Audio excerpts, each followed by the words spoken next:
주시는 말씀 요한복음 14장 1절의 말씀입니다. 너희는 마음에 근심하지 말라. 하나님을 믿으니 또 나를 믿으라. 너희는 마음에 근심하지 말라. 하나님을 믿으니 또 나를 믿으라.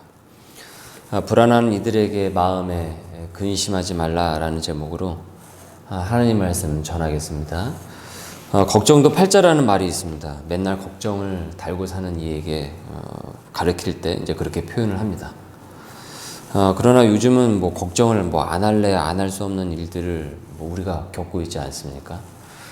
지금 벌써 1년이 훌쩍 넘어가는 동안에 여전히 그 전염병에 대한 불안과 이로 인한 피로감에 다들 휩싸여 있어요. 장사도 전보다 잘 안 되고 또 직장도 불안정하고 특히 또 가정에 아이들이 있는 경우는 애들도 학교를 잘 안 가고 집에 있으니까 학업 성취도 학부모로서 걱정이 많이 되죠. 올해 말까지는 이제 이렇게 갈 것이기 때문에 이제 근 2년을 이제 이렇게 보내는 것입니다. 심각한 것은 저학년보다 이제 고등학생을 둔 가정들이죠.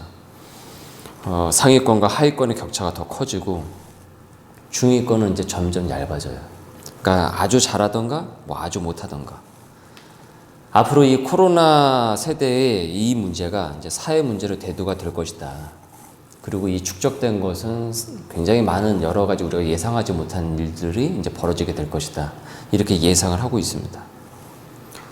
이뿐만이 아니라 우리 안으로 들어와서 보면 특히 이제 교회의 문제도 상당히 심각한 수준에 와 있습니다. 일주일에 그 168시간 동안 1시간밖에 안 되는 그 주일 예배조차도 이제 무너진 교인들이 너무 많아서 앞으로 제대로 그 신앙이 회복이 되겠는가 이런 암울한 전망을 여기저기서 내놓고 있어요.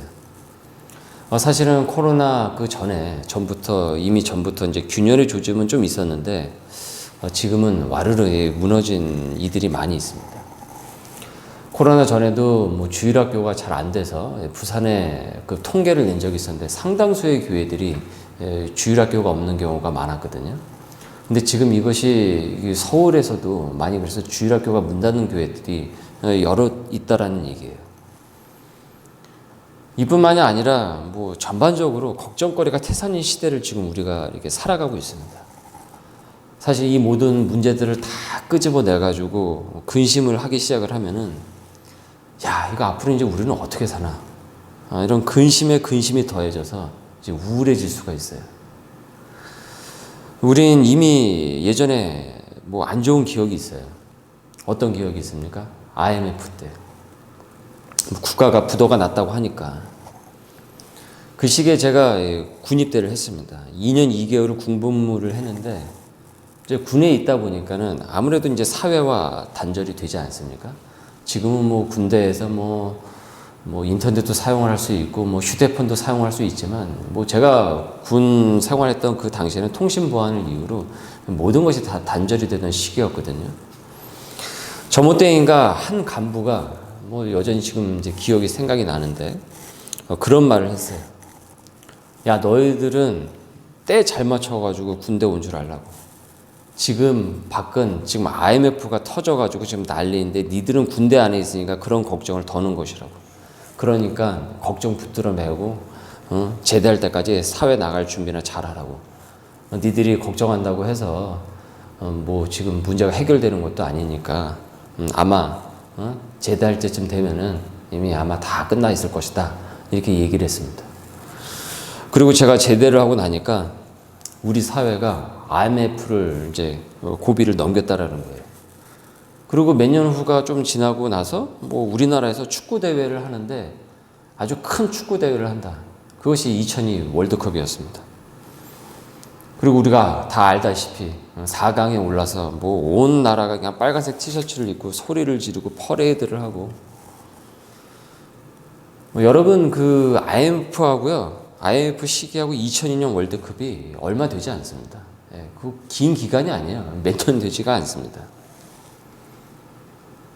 성경에 나오는 얘기는 아니지만은 유대 경전에 보면은 다윗에 대한 이런 이야기가 전해져요. 다윗이 전쟁을 나가기에 앞서서 세공사에게 이런 요구를 이제 해요. 아마 여러분들이 들어보셨을 거예요. 내가 전쟁에 나갔다가 승리하고 와서도 교만해하지 않고, 그리고 패하고 와서도 절망하지 않을 수 있는 그 문구를 반지에 새겨달라고. 세공사가 고민을 하다가 자기가 해결을 할 수가 없어서 솔로몬에게 가서 지혜를 구합니다. 조언을 구해요. 그리고 솔로몬이 조언을 해주는데 그 조언이 여러분이 잘 알고 있는 이 또한 지나가리라 였어요. 이 또한 지나가리라는 출처에 대해서 막 여기저기서 이제 그 출처가 헷갈려 있는데 출처는 여기에 있습니다. 사실. 여러분, 모든 것이 다 지나가고 있습니다. 모든 것은 이미 다 지나가고 있어요. 지금도 지나가고 있습니다. 다만 우리가 이 지나가는 이 세월을 걱정에 휩싸여서 지나가느냐, 아니면은 그리스도의 그 소망을 바라보면서 극복을 하면서 지나가느냐, 그 차이입니다. 어쨌든 세월은 지나가게 되어 있어요.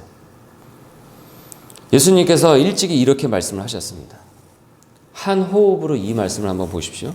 마태복음 6장 26절에서 34절. 공중의 새를 보라. 심지도 않고 거두지도 않고 창고에 모아들이지도 아니하되 너희 하늘 아버지께서 기르시나니 너희는 이것들보다 귀하지 아니하냐? 너희 중에 누가 염려함으로 그 키를 한 자라도 더할 수 있겠느냐? 또 너희가 어찌 의복을 위하여 염려하느냐? 들의 백합화가 어떻게 자라는가 생각하여 보라. 수고도 아니하고 길쌈도 아니하느니라. 그러나 내가 너희에게 말하노니 솔로몬의 모든 영광으로도 입은 것이 이 꽃 하나만 갖지 못하였느니라. 오늘 있다가 내일 아궁이에 던져지는 들풀도 하나님이 이렇게 입히시거든 하물며 너희일까 보냐. 믿음이 작은 자들아. 이러므로 염려하여 이르기를 무엇을 먹을까? 무엇을 마실까? 무엇을 입을까? 하지 말라. 이는 다 이방인들이 구하는 것이라. 너희 하늘 아버지께서 이 모든 것이 너희에게 있어야 할 줄을 아시느니라. 그런즉 너희는 먼저 그의 나라와 그의 의를 구하라. 그리하면 이 모든 것을 너희에게 더하시리라. 그러면 내일 일을 위하여 염려하지 말라. 내일 일은 내일이 염려할 것이요 한날의 괴로움은 그날로 족하니라. 이 말씀을 믿으시죠? 불안과 근심이 아닌 그리스도의 소망으로 오늘을 살아내는 저와 여러분이 되시길 바라겠습니다. 이와 같은 마음의 자세로 오늘 말씀을 우리가 다시 한번 볼 수 있길 바라요. 창세기에 보면은 야곱이 형 에서를 만나러 가기 전에 큰 이 불안과 스트레스, 이 압박감에 휩싸이는 그 장면이 나옵니다. 근심에 휩싸이는 장면이 나와요. 이 형제에게는 사연이 있었는데 오래전에 동생 그 야곱이 집을 가출을 한 거예요. 그 이유는 자기 형에게 속임수를 써서 장자권을 빼앗은 거예요. 이 동생 야곱이. 그래서 거기에 열받은 이 형 에서가 야곱을 죽이려고 했습니다. 그 죽음의 위협을 피하고자 가출을 했는데 아주 오랜 시간 동안 가출을 한 거예요. 당시에 이 장자권은 이 소유권과 이 관련이 있었기 때문에 이 명예, 이 재산권까지 관련이 있었기 때문에 야곱은 이 졸지에 형 에서로부터 죽일 놈이 되는 것입니다. 그래서 집을 가출을 하고 오랜 세월이 흘렀어요. 세월이 흘러 이제 나름 성공을 거둔 야곱이 이젠 다시 그리운 집으로 가서 가족과 상봉을 하고 싶었던 거예요. 그런데 지은 죄가 많아서 형 에서가 너무나도 무서워서 막상 그 그리운 집을 앞두고서 그 앞에서 발이 떨어지질 않는 거예요. 행여 형 에서에게 맞아 죽을지도 몰랐기 때문에 주저주저 하고 있어요. 근심과 걱정에 휩싸인 이 야곱이 야복강가에서 이 하나님께 간구하는 그 과정들이 창세기에 보면은 쭉 이렇게 펼쳐지게 되는데 창세기에서는 야곱이 하나님과 씨름을 했다라고 하고 있습니다. 그리고 밤새도록 그 격렬한 그 씨름을 하게 되는데 그 씨름 끝에 야곱이 새 이름을 얻게 돼요. 그 새 이름을 얻게 되는데 그 이름이 바로 이스라엘이었습니다.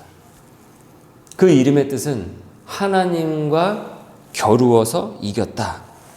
본 뜻은 하나님과 격돌을 했다. 하나님과 격투를 하다라는 뜻이에요.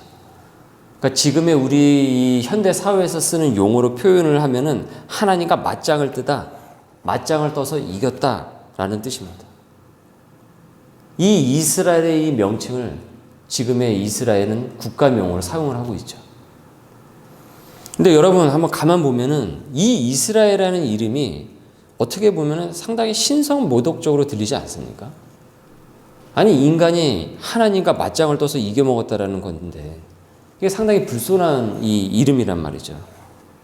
그럼에도 불구하고 이 불손한 이름이 어떻게 이 이름이 거룩한 이름으로 지금에 와서는 쓰여졌는가? 여러분, 어떻게 사람이 하나님을 이길 수가 있겠습니까? 말이 안 되죠. 인간이 아무리 센들 어떻게 하나님을 이겨먹을 수가 있겠어요? 그럼 왜 이스라엘은 이런 뜻을 갖고 있는가? 이는 야곱이 하나님을 이겨먹었다라는 것에 여러분 우리가 방점을 찍을 것이 아니고요. 야곱이 하나님께 매달렸다의 방점을 찍어야 됩니다. 이 이스라엘이라는 이름의 그 본뜻의 그 깊은 의미를 우리가 알기 위해서는. 그러니까 야곱의 씨름의 이 본래적 의미는 그만큼 하나님께 매달리다, 하나님을 갈망하다, 하나님을 열망하다라는 거예요. 그러니까 불안과 걱정거리 앞에서 야곱이 얼마나 하나님을 갈망을 했는지 창세기에 보면은 이 야곱이 저를 축복해달라고, 나를 축복해 주기 전에는 내가 놓지를 못하겠다라고 낑낑댑니다. 야곱이 낑낑대는 그 장면이 나와요. 그러니까 그 말은 지금 형 에서에게 자기가 지금 얻어맞아 죽을지도 모르는데 저 좀 살려주십시오 하면서 하나님의 그 바짓가랑이를 붙잡듯이 매달리고 있다라는 거예요. 우리가 그 어떤 문제를 두고 씨름을 한다라고 표현을 하죠. 내가 어떤 문제 두고 그것 문제 때문에 낑낑거리면서 씨름을 한다. 이것이 무엇을 말하는 것 같습니까? 이 야곱이 이 하나님과의 씨름을 했다는 표현이, 야곱은 형 에서와의 문제라면은 사실은 하나님과 씨름을 할 것이 아니라 누구하고 씨름을 해야 돼요? 에서에게 다가가서 에서와 씨름을 해야 된단 말이에요. 그러니까 사실 형과 풀어야 돼요. 형과 씨름을 해야 된다고요. 그러나 야곱은 하나님께 먼저 매달려요. 불안과 근심거리를 하나님 앞으로 먼저 갖고 와서 그 문제 좀 풀어달라고, 그것 좀 해결해달라고 지금 간청을 합니다. 이게 다른 거예요. 이 믿는 자와 믿지 않는 자의 이 차이가, 문제를 대하는 그 방식이, 믿는 사람과 믿지 않는 사람이 문제를 대하는 그 방식이, 걱정거리를 대하는 그 방식이, 근심거리를 대하는 그 방식이, 불안에 휩싸이는 그것을 해소하는 그 방식이 여기서 다른 것입니다. 보통의 그 사람들은 문제거리에만 골똘히 고민하느라 그 문제 때문에 거기에 압사당해서 그것 때문에 그거 갖고 씨름을 하는데, 야곱은 그 문제거리 그 대상을 넘어서 이 문제를 통치를 하고 해결해 줄 수 있는, 그것을 주관하고 섭리해낼 수 있는 그 하나님과 먼저 씨름을 합니다. 그래서 성도는 문제 앞에서 그 문제만을 놓고 그것에 압사당해서 거기에서 낑낑거리는 것이 아니라 일단은 그 문제를 거리를 둡니다. 그 문제와 잠깐은 우선은 거리를 둬요.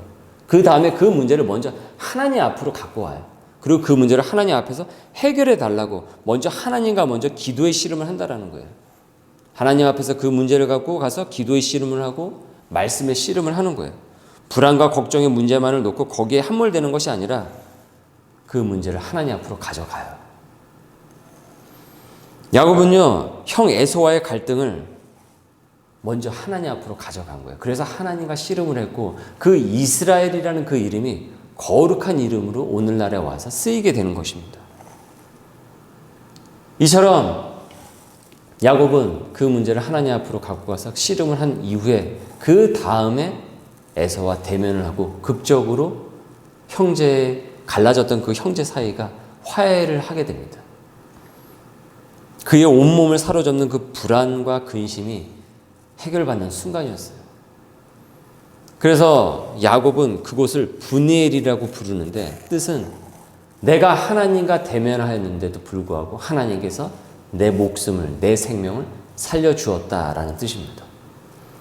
오늘 본문에서 예수님께서 이렇게 불안과 걱정거리에 휩싸였을 때 우리가 어떻게 행동해야 하는지 말씀하고 있습니다. 예수님께서는 곧 몇 시간 후면은 아주 극박한 상황에 닥쳐서 멘붕 상태에 빠질 제자들에게 미리 이렇게 말씀을 하세요. 14장 1절입니다. 너희는 마음에 근심하지 말라. 하나님을 믿으니 또 나를 믿으라. 13장을 우리가 지금 여러 주에 걸쳐서 상고를 했습니다. 14장은 그 13장의 내용을 이해를 할 때 예수님의 이 본문 말씀을 제대로 이해할 수가 있어요. 13장의 첫 시작은 세족식으로 시작이 되었고 예수님께서 제자들의 발을 하나하나 씻어주셨어요. 그 와중에도 머릿속으로 주판을 돌리는 가룟 유다를 우리가 살펴봤습니다.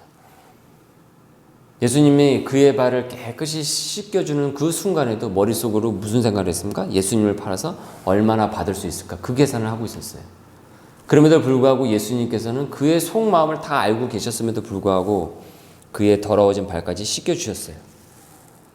그랬으면은 유다도 이쯤 되면은 마음을 이제 고쳐 먹을 만도 한데 그럼에도 불구하고 그는 끝까지 그의 마음을 고쳐 먹지 않고 한밤중에 문을 박차고 나가서 자기가 하고 싶은 대로 이제는 예수님을 팔아 넘기려고 했습니다. 나머지 제자들은 유다가 한밤중에 나가는 그 유다를 보고서 제가 왜 이 밤중에 나가나, 뭐 심부름 나가나 보다, 볼일 보러 나가나 보다 이렇게 무심하게 쳐다봤어요.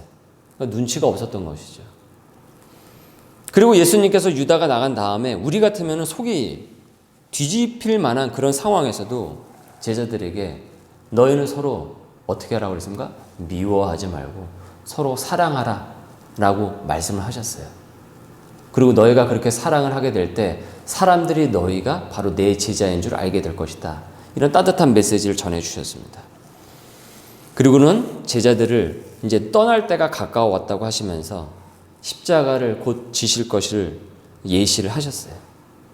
예수님께서 십자가를 지시면 이제 제자들과 이제 헤어지는 그 시간이 오게 되는 것이죠. 이런 비장한 말씀을 함에도 불구하고 여전히 눈치가 없던 그 제자들은 뭔 얘기를 예수님께서 하시는지 맥을 제대로 잡지를 못했고 베드로는 지난주에 우리가 살펴봤듯이 뭐라고 했습니까? 예수님 어디로 가든지 나는 내 목숨까지도 나는 바칠 용의가 있습니다. 난 그럴 수 있습니다. 라고 하면서 의리를 외쳤단 말이죠. 그러나 예수님께서는 그의 허풍을 무참히 깨셨습니다. 너가 나를 3번 부인할 것이다. 사람들 앞에서. 예수님께서 이 말씀을 하시고 그 모여있던 그 제자 공동체의 분위기는 어떻게 되었겠습니까? 급격하게 다운이 되었어요. 베드로는 이후에 아무 말도 못합니다. 아닌데요? 저 진짜 그렇게 할 수 있는데요? 예수님 그렇게 말씀하시니까 너무 섭합니다. 이런 얘기를 할 수가 없었어요. 더 이상 베드로는 큰 소리 칠 수가 없었어요. 그리고 바로 이어서 오늘 우리가 상고한 말씀이 시작이 돼요. 너희는 마음에 근심하지 말라. 하나님을 믿으니 또 나를 믿으라. 가룟 유다가 이제 배반을 꾸미기 위해서 나갔죠. 그 다음에 베드로의 실패가 예견이 되었죠.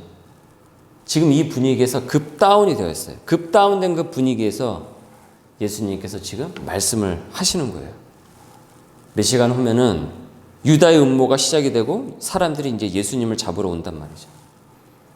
눈치 없는 제자들은 상황이 예상치 못하게 급박하게 돌아가기 때문에 그런 상황이 닥칠 때 어떻게 되겠습니까? 멘붕 상태에 빠지는 거예요. 혼란스러워하고. 예수님께서는 곧 있으면 벌어지게 될 사건 앞에서 제자들의 그 약한 모습이 훤히 그려지셨던 거예요. 사람들이 들어닥치고 내가 잡혀가게 되면 제자들이 우왕좌왕하고 근심하고 불안해할 것이 뻔하겠구나. 그것이 그려지신 거예요. 그래서 미리 예수님께서는 제자들에게 지금 이 말씀을 하신 거예요. 너희는 어떤 일이 벌어져도 마음에 근심하지 말라. 왜? 하나님을 너희가 믿지 않느냐? 너희는 나를 믿지 않느냐? 그러니까 불안으로 떨지 말라고 미리 말씀해 주셨어요. 14장의 첫 시작은 이렇게 시작을 하고 있어요. 그리고 이어서 제자들과 얘기를 예수님께서 주고받으시고 많은 말씀을 이 순간에 제자들에게 하십니다. 이 말씀이 어디까지 이어지게 되냐면 14장서부터 17장까지 이어지게 됩니다. 그리고 18장에서부터 이제 어떤 일이 벌어지면 유다가 사람들을 끌고 와서 예수님을 잡아가는 그 장면이 펼쳐지게 돼요. 앞으로 꽤 오랜 시간 동안 우리는 예수님께서 십자가에 잡히시기 전까지 이 순간에 제자들에게 예수님께서 무엇이라고 말씀을 하셨는지 우리는 계속 이제 상고하면서 말씀을 이제 살펴보게 될 것입니다. 오늘 말씀과 연관지어서 14장을 우리가 미리 살펴보면은 예수님께서 첫 서두에 근심을 하지 말라라고 말씀을 하시면서 14장 말미에 와서 이렇게 또 말씀을 하세요. 14장 27절입니다.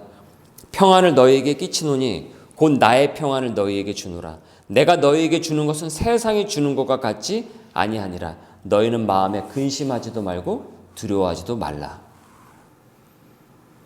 14장의 시작과 결론이 두려워하지 말라라는 거예요. 앞으로 무슨 일이 벌어져도 어떤 상황에 닥친다고 할지라도 너희는 두려워하지 말라. 그 이유는 너희가 하나님을 믿지 않느냐. 그것을 잊지 말라. 흔히 멘탈이 붕괴될 때가 여러분 언제입니까? 도대체 뭘 어떻게 해야 할지 모를 때예요. 내가 믿고 있던 것이 사라졌을 때, 그리고 믿을 것이 없을 때예요. 어떤 길로 가야 할지 모를 때 멘탈이 붕괴된다고요. 불안과 염려와 그 근심에 그 내 온몸이 십상고 그것이 칼이 되어서 나를 끊임없이 찌른다고요. 고통스럽게 한다고요. 그러나 믿을 것이 확실하면 멘탈이 무너지지 않아요. 믿을 것이 확실하면 불안에 떨지 않을 수가 있어요. 6절 말씀을 보십시오. 예수께서 이르시되 내가 곧 길이요 진리요 생명이니 나로 말미암지 않고는 아버지께로 올 자가 없느니라. 얼마 전에 그 팀의 내비게이션 데이터 요금 받는다고 해서 시끌시끌했습니다. 이제 국민앱이라고 해서 말을 들을 정도로 그거 이용하는 사람이 많았거든요. 저도 그거 쓰고 있는데 다른 것보다 뭐 길을 잘 가르쳐 주니까 내비가 확실하면은 어떠한 길로 가도 불안해하지 않아요. 그러나 내비가 없거나 그 내비가 불확실하면은 엉터리면은 굉장히 불안해요. 특히 모르는 길을 갈 때면 우왕좌왕한단 말이죠. 길 잘못 들어설까 봐. 그러다가 동석자 있는 가운데서 또 길 잘못 들어서 둘이 또 싸우고 그러는 일이 벌어지지 않습니까? 길이요 진리요 생명이다. 그러니 너는 나를 믿고 따르라. 교인이 불안해하는 이유는요, 하나입니다. 길과 진리가 되신 그리스도를 놓쳤을 때 믿지 않는 사람들은 어차피 예수 그리스도 내비게이션을 갖고 있지 않기 때문에 이런저런 이유로 불안해하고 그 불안감을 해소하기 위해서 다른 대체자를 찾지만은 예수를 믿는다고 하는 사람들이 만일 불안해한다고 한다면은 그것은 길과 진리 대신 예수 그리스도 내비게이션을 놓쳤기 때문인 거예요. 방법은 다시 찾는 거예요. 예수님께서 지금 이 순간 이 제자들에게 말씀을 하고 계신 거죠. 그것을 놓치지 말라고. 어떠한 상황과 어떠한 일이 벌어진다고 할지라도 꼭 붙들라고. 그러면 불안에 떨지 않을 것이라고. 두려워하지 않을 것이라고. 곧 있으면 몇 시간 후면은 아비규환이 벌어질 텐데 어지러운 상황이 펼쳐지게 될 텐데 사람들이 예수님을 끌고 오고 막 뿔뿔이 하면서 막 난리가 날 텐데 지금 그 너희들은 그런 상황이 닥칠 것을 너희들이 다 잘 예비를 하고 단단히 붙잡아라 라고 지금 말씀을 하고 있는 것입니다. 여러분, 이 말씀이 지금 우리 이 시대를 살아가고 있는 지금 우리에게 주시는 말씀 아닙니까? 이 말씀은 동일하게 지금 이 시대를 살아가는 우리에게 주시는 말씀이에요. 특별히 불안과 걱정에 떨고 있는 이들에게 주시는 말씀이에요. 너희는 마음에 근심하지 말라. 하나님을 믿으니 또 나를 믿으라. 내가 곧 길이요 진리요 생명이니 나로 말미암지 않고는 아버지께로 올 자가 없느니라. 그 길과 진리로 걸어가라. 마태복음 6장을 다시 찬찬히 한번 살펴보십시오. 길과 진리의 내비게이션이 없어서 방황하고 불안에 떨고 있는 이를 예수님께서 어떤 사람이라고 지금 지칭하고 있습니까? 이방인이라고 지금 말씀하고 있어요. 그래서 그들은 불안에 떤다고 한 것입니다. 그런데 너희들이 믿는다고 하면서 불안에 떤다고 한다면 너희들이 이방인하고 다를 것이 무엇이 있겠느냐. 믿음이 작은 자들아. 다시 되묻고 있는 거예요. 그 불안의 그 이유가 무엇이냐? 그 불안의 그 원인이 무엇이냐? 그 불안의 그 근저가 무엇이냐? 왜 그렇게 떨고 있느냐? 너희가 지금 길과 진리가 되신 예수 그리스도를 제대로 믿고 있지 않기 때문에 그런 것이 아니냐. 그러니 마음에 근심하지 말라. 하나님을 믿으니 또 나를 믿으라. 이 말씀을 하신 거예요. 지금 백신 접종에 이제 들어가기 시작을 하니까 다소 이제 불안 심리가 줄어들었습니다. 그러면 백신 주사 맞기 전까지는 계속 코로나로 불안으로 코로나로 인해서 발생하고 있는 그런 여러 가지 상황 때문에 그것 때문에 계속 불안에 막 이렇게 떨고다가 백신 주사 맞고 이제 면역력이 생기면서 사람들이 집단 면역이 형성되면 그때쯤 되면 이제 불안이 없어지고 안심하고 그런다고 한다면 그거는 백신의 능력을 믿는 것이지 그리스도의 능력을 믿는 것은 아니죠. 이방인은 그럴 수 있다라는 거예요. 그러나 믿는 자들은 그래서는 안 된다라는 것입니다. 여러분도 잘 아시겠지만은 지금 설교를 전하는 우목사가 자비량으로 일터를 일구었다가 그리고 또 소명의 교회가 이곳에 세워졌던 지금 함께 우리가 하면서 같이 이 공동체가 세워졌던 그 과정을 우리가 다 알고 있습니다. 사실 세상적으로 봤을 때 저의 경우만 본다고 할지라도 최악의 시기에 최악의 직종을 하나도 아니고 제가 둘을 다 겪었습니다. 사실은 다른 누구보다도 무너져야 될 사람은 사실은 저거든요. 불안에 떨고 공포에 떨고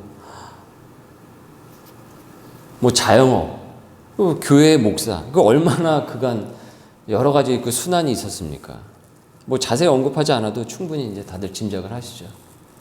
저는 제가 하지 않았는데도 불구하고 다른 곳에서 벌어진 것 때문에 그 모든 것까지 저도 그 짐을 제가 짊어지는 그런 경험을 했어요. 그럼에도 불구하고 우리가 불안에 떨면서 걱정에 떨면서 낭만과 절망에 무릎을 꿇지 않았습니다. 멘탈이 붕괴되지 않았어요. 우리 교우분들도 여러 가지 그 일들을 겪으셨단 말이에요, 그간.